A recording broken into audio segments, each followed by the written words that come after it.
selamat datang di podcastnya Stepnesia. Aku senang banget hari ini bisa berkesempatan langsung nih ngobrol sama kakak-kakak yang kayak udah keren banget, bahkan persiapannya udah keren banget, udah mateng banget ya. Kameranya udah di angle yang pas gitu. Aku ngeliat kakak ini bisa, wah ganteng banget. Keren, Bisa ada dua angle kamera gitu. Aku di sini kameranya aja lagi kerepotan karena jaringannya buruk, tapi nggak apa-apa, itu nggak menyurutkan semangat kita untuk tetap ngobrol-ngobrol kan ya. Oke, udah keren banget nih, udah ganteng-ganteng banget. Sebelumnya kenalin, aku Langgeng Larasati, kakak boleh panggil aku Laras. Aku akan nge-moderate acara podcast kali ini juga bareng Natasha. Kita juga akan ngobrol-ngobrol terkait aktif ini bakal kayak gimana dan mau ngapain aja, aktif ini apa, biar teman-teman juga Stepnesia nih, audiens kita bisa tahu nih kira-kira aktif ID ini tuh apa sih gitu, dan mereka makin tertarik kayaknya. Aku udah beberapa kali riset sih tentang aktif ID ini sebelumnya dan aku sangat tertarik kayaknya ketika aku baca-baca platform yang udah kalian buat. Wah, keren banget nih. Mungkin Natasha mau menanyakan sesuatu nih, Mbak Natasha udah senyum-senyum aja nih, kayak udah gatel banget pengen nanya ya Mbak ya. Iya benar banget sih, sangat kepo dengan aktif ID ini gitu. Nah, sebelumnya ini kesibukannya dari Kak Yudhistira sama Kak Hafid. Oh tapi belum kenalan nih mereka, siapa? Oh iya, belum Coba kenalan. dulu kenalan dong. Ini Iya. ada. Biar Stepnesia tuh tahu. Ya, boleh dong kenalin diri dulu. Kalau itu mungkin diri saya dulu ya. Perkenalkan, nama saya Yudhistira Junior, biasa dipanggil Yudhis. Saya di sini diaktif sebagai CEO. Full-time dan kesibukan saya memang fokus di aktif aja saat ini. Gitu. Ya. Oke. Kalau saya memperkenalkan, nama saya Hafidul Puji. Saya diaktif jadi CEO, Chief Operating Officer sama co-founder. Kalau sekarang saya ada aktivitasnya mahasiswa. Saya sekarang semester 7 sambil jadi content creator dan ya sekarang saya maintain aktif juga. Wow, keren banget ya, walaupun masih mahasiswa tapi udah COO ya, keren. Nah, ini nih, gimana sih, pengen tahu nih awal mula terbentuknya aktif ID ini. Apa karena mungkin kalian satu circle atau mungkin satu kuliah atau satu nongkrongan nih, kayak tiba-tiba lagi nongkrong kan, duduk-duduk gitu kayaknya bikin startup enak nih ya, ayo bikin startup yuk, atau kalian lagi ngapain gitu, kayak tiba-tiba apa sih keresahan yang ngebuat kalian tuh pengen buat startup ini? Boleh dong berbagi cerita buat Stepnesia. Sebenarnya lucunya itu kalau misalkan dibilang satu circle satu background itu sebenarnya kami itu beda background banget, yang mungkin mirip itu cuma umur ya. Nah misalkan di sini backgroundnya itu teknik banget kan, dia informatika di ITB kan. Nah kalau saya sosial, saya di komunikasi di Unicom. Nah dari situ mungkin udah kelihatan beda banget ya. Nah awalnya aktif itu sebenarnya namanya bukan aktif ya. Ya ada namanya. Ya. Jadi aktif itu sebenarnya sudah muncul, sudah terbentuk, tapi dulu bukan aktif dan orang-orangnya beda. Namanya tuh eksis. Nah walaupun core value-nya itu udah ada keaktif-aktifan lah. Nah timnya juga beda ya, timnya beda. Tapi memang dia yang bikin. Nah waktu itu dia tuh kayak mengenalin gitu, Fit, what do you think about this gitu. Dia presentasiin lah di Zoom waktu itu. Maghrib dia presentasiin ini tentang eksis. Waktu itu masih beda banget, logo beda, color palette beda, masih oranye waktu itu. Brandingnya beda banget tuh Pak. Beda banget. Dia jelasin lah dari A sampai Z. Memang menarik. Nah ujung-ujungnya dia tuh bilang mau ikut gak? Jadi ternyata dia itu mengajak ikut terselubung gitu aja. Udah gas lah gitu. Nah itu awalnya. Okay. Nah dari situ kayaknya eksis gimana gitu, apalagi kan warna oranye masih agak kurang engaging, terus mirip lah dengan nama provider seluler kan, akhirnya apalah kita ganti aktif itu ya keaktifan gitu. Jadi kami itu pengen orang-orang talent-talent yang ada di aktif, yang belajar di aktif itu nggak pasif, di aktif aja, baik dari perkembangan karirnya atau perkembangan skillnya gitu. Nah untuk keresahannya sebenarnya itu relate banget masalahnya. Apa? Ini kami itu punya keresahan yang membuat relate di aktif itu sebenarnya backgroundnya beda. Ya. Kalau Judis gimana? Oke, jadi mungkin gue bisa nambahin dulu. Sebenarnya ide dari aktif sendiri itu ada dari tahun 2020 awal. Ya, dan awalnya itu adalah kita tuh mikirnya kenapa sih dunia pendidikan tuh sampai sekarang tuh walaupun misalkan saya di ternyata lama tuh masih merasa nggak adil gitu, membuli dan semacamnya. Terus itu saya ada teman-teman saya yang bisa juga buat bikin satu sistem yang kira-kira tuh pengen mengejar dunia pendidikan lah gitu dengan cara yang akan aktif lakukan nantinya gitu. Nah tapi ketika memasuki Maret 2020 itu kan kita tahu kan ada pandemi dan semacamnya, dan tadinya kita udah punya katakanlah punya partner buat eksekusinya, tapi karena terhalang pandemi mau nggak mau kita berhenti juga karena dulu idenya masih awal dan kita rasa belum sanggup untuk lanjut sendirian gitu. Nah, terus setelah setahun sebelum lalu gitu, saya lihat tren di mana kayak orang-orang sekarang tuh udah bisa belajar tanpa harus tatap muka gitu, webinar dan semacamnya. Pokoknya banyak banget inovasi dalam pembelajaran yang waktu itu akhirnya kita coba revive lagi gitu. Nah terus kebetulan waktu itu kan saya udah kenal Hafid lama nih, tapi belum ngajakin partner waktu itu. Nah kenapa saya ngajak Hafid? Karena menurut saya Hafid ini adalah kayak contoh ideal orang yang melakukan active learning gitu. Mungkin bisa saya ceritakan dulu kalau misalkan Hafid ini besarnya bukan di kota besar di daerah Bandung, tapi agak pinggir gitu. Jadi akses internet dan teknologi pun susah gitu. Tapi dia sendiri itu dari SD sudah belajar apa yang namanya fotografi, sinematografi malah gitu. Dimana ketika orang lain tuh minta uang jajan tuh, misal katakan uang kalau pengennya dibeliin motor, tapi itu mintanya dibeliin kamera gitu.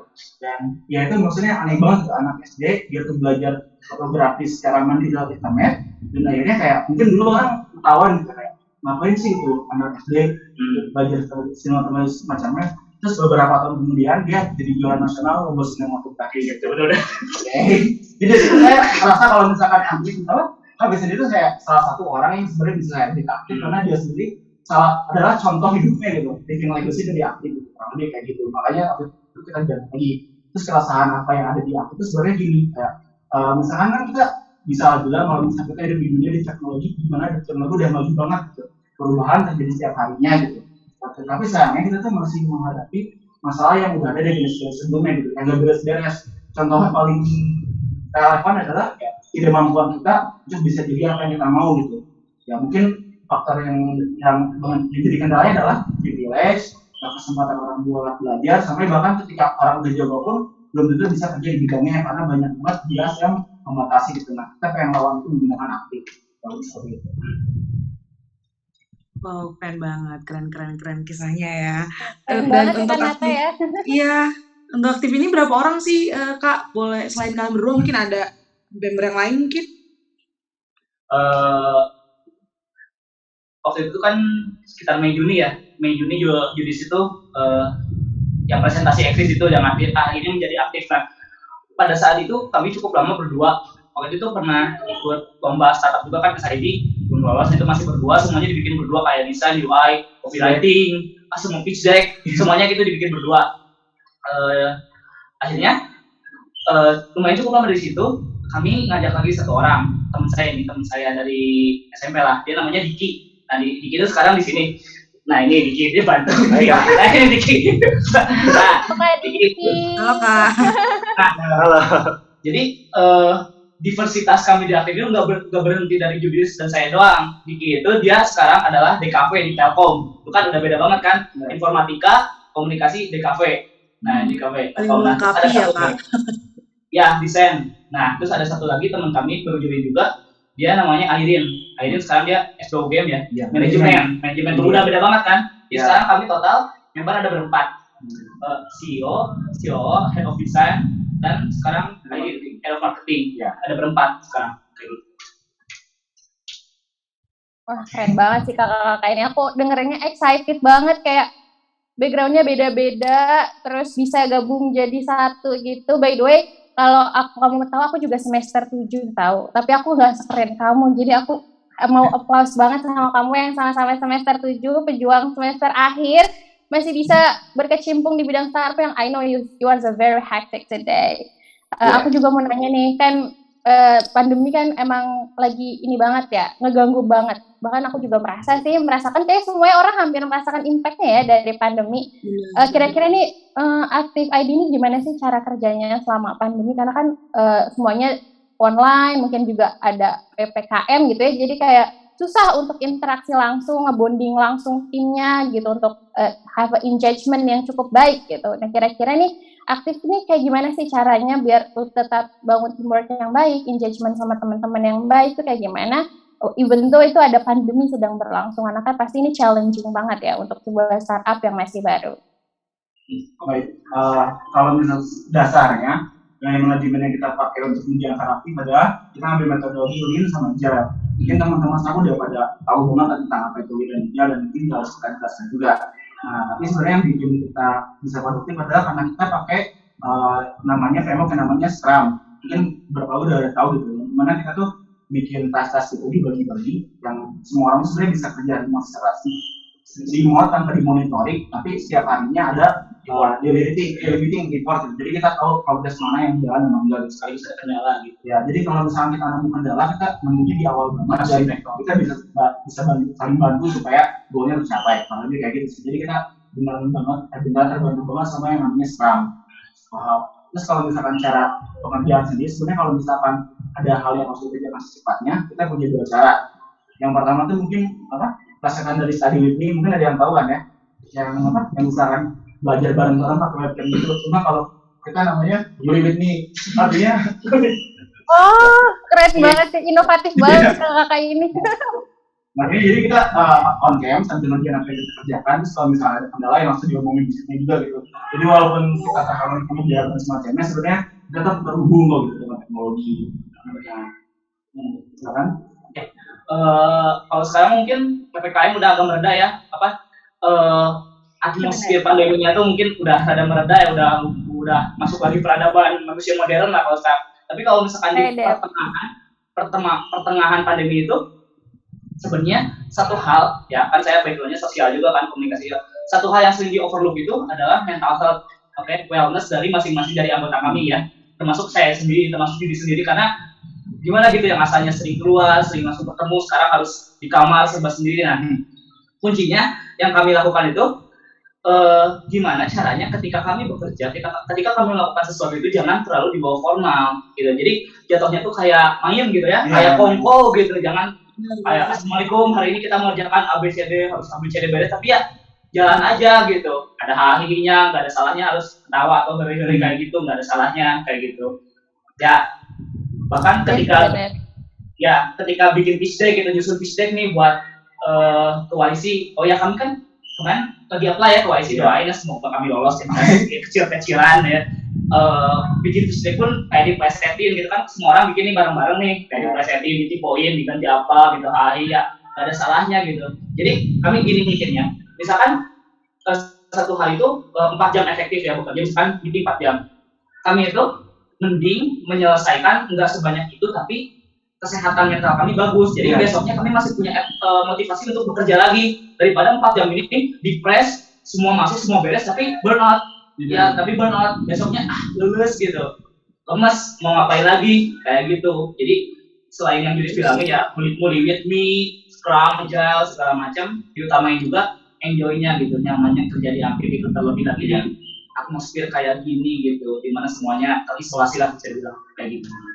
Ya sih, benar banget, kayak emang selama pandemi mental health tuh emang harus yang diutamakan ya, karena selama pandemi kadang aku juga merasa mental health kita tuh jadi ada keganggu gitu, karena yang terbiasa punya aktivitas terus tiba-tiba harus berhenti, itu emang jadi suatu hal yang cukup mengganggu sih. Wow, keren banget konsepnya untuk mengelola itu semua, dan mental health itu dijadikan suatu landasan cara agar aktivitas ini tetap bisa berjalan even though di dalam pandemi, dan mental health dijadikan hal utama, itu keren banget. Dan jarang banget aku dengar mental health tuh mas kalian tentang mental health itu keren banget. Aku merasa excited, gak semua orang aware akan tentang isu itu, padahal itu cukup krusial. Aku juga mau nanya nih, selama pandemi kan juga semuanya kan serba online ya, sedangkan Aktif ID ini kan baru aja nih dibikin gitu, masih baru banget. Kira-kira apa sih cara promosi dan nge-branding Aktif ID ini biar orang-orang tuh tahu, oh Aktif ID tuh ada loh gitu. Itu gimana cara kalian kira-kira nge-branding padahal situasinya pandemi gitu, atau gimana caranya? Punya tips-tips khusus juga boleh dibagikan. Oke, jadi sebenarnya channel marketing kita sekarang tuh di branding dan promosi ada dua. Yang satu adalah lewat sosial media seperti pada umumnya, yang satu adalah lewat mulut ke mulut dengan harapan nanti disebarkan lagi. Kita lakukan dengan apa? Dengan kita lakukannya dengan ngadain kayak sesi one-on-one, kita ngobrol sama orang yang katakanlah bisa dianggap sebagai target customer kita selama 2 jam untuk tanyain tentang masalah apa yang dihadapi gitu. Pertanyaan yang kita tanyain itu kayak sekedar kayak kamu bahagia nggak sih sama hidup kamu gitu, kamu merasa nggak sih hidup itu adil.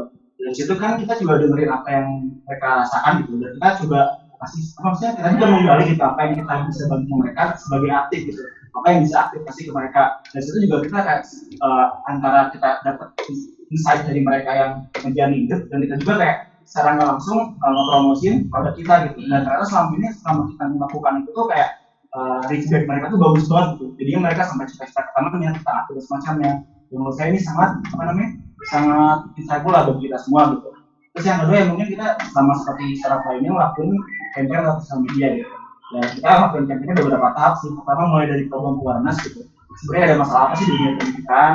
Lanjut lagi kayak dari masalah itu sebenarnya masih ada harapan loh gitu. Kita hadirkan sosok-sosok hebat ya, katakanlah mereka tuh kuda hitam gitu. Mereka yang kurang jangan fortunate gitu, yang katakanlah nggak punya kesempatan buat belajar dan semacamnya, tapi ternyata mereka jadi ahli di bidangnya gitu. Itu kita bawa pikirannya, dan nanti dengan siapa tahu nanti bisa menginspirasi orang lainnya kalau lebih kayak gitu. Dan yang terakhir mungkin akhirnya kita mulai promosi aktif sebagai brand, dan kalau misalkan lancar nanti langsung kita launch produknya. Mungkin Stepnesia adalah salah satu entitas yang pertama yang tahu mengenai blueprint aktif gitu, terutama yang membedakan kami dengan Meetup, mungkin, dan Facebook Group. Nah, oke, itunya dulu mungkin ya. Nah, jika tidak ada yang jadi yang salah itu bukan cuma realita yang ada, tapi sebenarnya environment juga mungkin bukan yang salah ya. Masih ada beberapa yang bisa diperbaiki gitu, yang diimprove, yang kami coba masukkan ke, yang kami coba implementasikan ke aktif.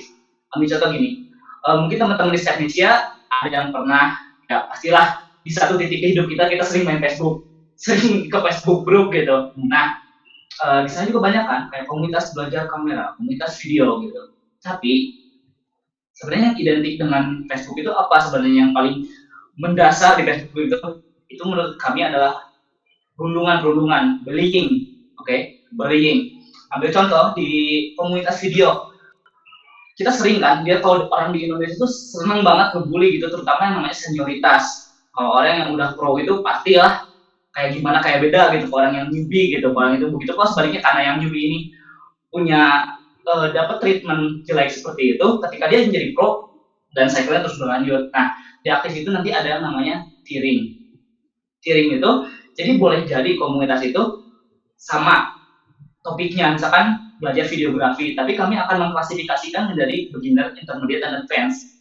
Dalam artian jadi yang newbie bakal bergabung dengan newbie, yang pertengahan bergabung dengan pertengahan, dan sejabana gitu, dan yang lainnya. Nah, ini akan mengeliminasi sebagian besar dari senioritas itu. Jadi nggak akan lagi minder, nggak akan lagi ngapain sih belajar di Facebook, banyak bullyingnya, banyak dibanding-bandinginnya, dan ultimately nanti yang ada adalah mutual skill growth. Nanti kita itu berbasis empati, berbasis saling merasakan. Kami ini ingin belajar di aktif, itu satu. Nah, kalau untuk LinkedIn, boleh mas? Boleh sekarang. Oke, ini realita yang ada ya. Sering nggak sih kita ngerasa kalau di LinkedIn itu banyak membual, ya? Banyak bikin portofolio, woi saya ini Habib, saya ini pencapaian Benar banget kak. Gitu, tapi dilebih-lebihkan gitu, dan mungkin lebih parah kita itu memasukkan pencapaian pendidikan kita gitu. Misalkan saya tuh sebenarnya kuliah di sini, padahal bukan gitu, sebenarnya ini padahal nggak seperti itu gitu. Orang kerja di mana? Kalau mungkin sugar coating atau memperbagus mungkin masih bening, tapi kan kalau bohong membahayakan kan, dan nggak ada nggak ada pihak yang benar. Nah, kalau di aktif itu nanti misalkan teman-teman di Stepnesia ikut di aktif belajar tentang fotografi, tentang videografi. Nah, itu tuh ntar pencapaiannya, baik buruknya itu bakal tertulis di namanya active report. Nah, active report ini dibentuk sama blockchain AI, yang mana nggak bisa ditamper, nggak bisa dirubah oleh entitas manapun, including aktif. Nah, jadi ketika nanti ada partner-partner industri yang mau hiring ke orang-orang aktif, bisa request, misalkan Judis punya profil di aktif, request, langsung muncul, dia jagonya apa, dia jeleknya apa, itu kan secara jujur muncul di situ, nggak bisa diedit oleh siapapun. Nah, itu yang bedanya gitu, jadi realnya gitu. Jadi Judis itu jagonya, ya disebutin jago, jeleknya disebutin jago. Nah, itu kalau di Meetup, ya Meetup hanya bertemu ya. Nah, kalau kami itu mengutamakan yang namanya active learning, yang mengutamakan active learning. Jadi enggak hanya mengutamakan Meetup, jadi mengkolaborasikan sistem learning online dan offline. Jadi mungkin banyak orang yang nanya, kalian itu kan belajar bersama, tapi kan pandemi, gimana dong? Ya nggak apa-apa, karena kami gak cuma di media offline saja, online juga jadi, mau seminar, mau webinar, mau kelas online, kelas workshop. Bahkan kami rencananya nanti di tiap topik misalkan ada 10 topik utama, misalkan kayak belajar video, belajar masak, semua skill growth ada. Nah, di community coach nanti ada tuh community coach tuh yang oversee komunitas ini. Kami itu akan kayak punya rencana introductory class ya. Jadi menggabungkan konsep mereka tuh punya kelas yang direkam dulu gitu, kayak welcome di kelas video. Nah, ini bekal pertama kalian. Jadi orang tuh pas masuk komunitas tuh enggak langsung mau banget gitu. Kita tuh ngapain sih? Ada matrikulasinya dulu, ada starting point-nya dulu. Jadi mereka tuh punya pijakan awal mau belajar kayak gimana gitu, yang ultimately itu juga akan menambah kepedean mereka. Wah, ternyata aku mungkin sanggup belajar ini. Wah, keren banget sih kakak. Mungkin aku boleh kali ya besok-besok belajar bareng sama Aktif ini. Aku daftar deh biar Keren aku banget, boleh unik kan banget ya. Keren banget. Ini bisa nambahin apa ya, skill juga aku kalau misalnya nanti aku fresh graduate, kan aku belum lulus ya. Aku masih semester 7 sama kakak-kakak yang ngomong itu, tapi kakak keren banget. Wah, I'm so excited. Mungkin aku harus mengimprove skill aku sih. Bener-bener. Iya benar. Oke, Lars. Oke. Nah, ini juga pengen nanya nih, bagi kakak-kakak yang di sini tuh apa sih yang pengen dikasih mungkin saran bagi para pemuda biar mereka berani untuk mencoba hal baru kayak atau membangun startup. Mungkin membangun startup tuh udah terlalu ini ya, jauh, atau mungkin mencoba hal baru aja deh, keluar dari zona nyaman. Mungkin buat teman-teman di sini Stepnesian mungkin boleh berbagi nggak saran buat mereka? Oke, mungkin yang saya bagikan adalah moto yang sebenarnya aktif jalani ya. Yang moto kita adalah we believe that you can be anything. Artinya kita percaya siapapun sebenarnya, kalau berusaha itu bisa jadi apapun yang dia mau, asalkan diberikan kesempatan dan juga disupport sama lingkungannya. Jadi kalau misalkan kalian ada orang yang apa kata anak yang merasa punya kendala dan menuju sesuatu, ini coba lakuin dulu gitu. Yang penting lakuin terus, jangan cepat bosen. Dan ya mungkin kalau misalkan apakah kita bisa ngasih contoh orang-orang yang katakanlah dia sangat mungkin bahasanya tuh kayak sangat kurang lah gitu dalam kesempatan semacamnya, tapi dia dengan begigi dan semacamnya itu tuh tanpa bilang dia bias ya, dia tuh bisa mendongkrak stigma orang lain, bisa jadi top di ininya lah, misalnya kayak jadi paling tinggi lah di bidang yang dia jalaninya gitu. Dan kita tuh selama ini ngumpulin orang seperti itu gitu untuk nge-share gimana sih kalian tuh belajar supaya jadi ahli di bidangnya tanpa kalian harus kuliah, tanpa kalian harus ikutan bimbingan belajar yang mahal banget dan semacamnya. Jadi sebenarnya yang kalau saya lihat tuh yang bikin orang mencoba ada resiliensinya gitu, dan percaya kalau misalkan apa yang dia mau tuh bisa dia kuasai gitu. Mungkin udah. Nah, mungkin untuk yang tadi itu mungkin dipromosiin dong ke teman-teman Stepnesia, website mungkin atau sosmednya dari Aktif, boleh? Oke, sebenarnya kalau misalkan promosiin. Ada website sendiri, websitenya adalah aktif.id, itu sama seperti nama kita sendiri. Nah, dan kalau misalnya Instagramnya itu id.aktif, kembali tadi kayak masalah ketersediaan misalnya waktu itu. Nah, tapi kalau sekarang sebenarnya dari website sendiri kita baru bikin besar aja gitu, belum ada kontennya itu, karena memang ini baru landing page-nya aja, karena memang kita juga belum mau nge-review banyak hal juga. Sedangkan kalau misalnya kayak pengen tahu apa itu akun dan semacamnya, lebih baik kayak pentingnya ke Instagram kita di id.aktif kayak gitu. Oke, jadi buat teman-teman Stepnesian yang mau follow, jangan lupa di follow di IG-nya yaitu id.aktif, dan juga mau kunjungin website-nya juga bisa aktif.id. Gitu. Yeah. Oke, Laras. Thank you banget nih buat kakak-kakak Aktif yang udah mau meluangkan waktunya nih buat ngobrol siang-siang, weekend, hari Minggu. Mungkin kakak-kakaknya harus sejalan bareng pacar-pacarnya atau bareng hangout sama teman-temannya, malah jadi ngobrol-ngobrol nih sama Stepnesia. Makasih banget. Makasih banget buat kakak-kakak. Iya, terus juga mungkin kalau nih para Stepnesian juga jangan lupa aku mau ingetin untuk tetap nge-follow gitu ya akun Instagramnya Stepnesia, terus juga di LinkedIn, website, dan juga bisa dengerin ini ya, bisa ditonton juga ini siarannya di YouTube dan di podcast kita. Oke, terima kasih nih buat kakak-kakak, buat Kanata juga, buat teman-teman semuanya ada di room Zoom ini. Makasih juga untuk waktu luangnya di weekend ini. Terima kasih.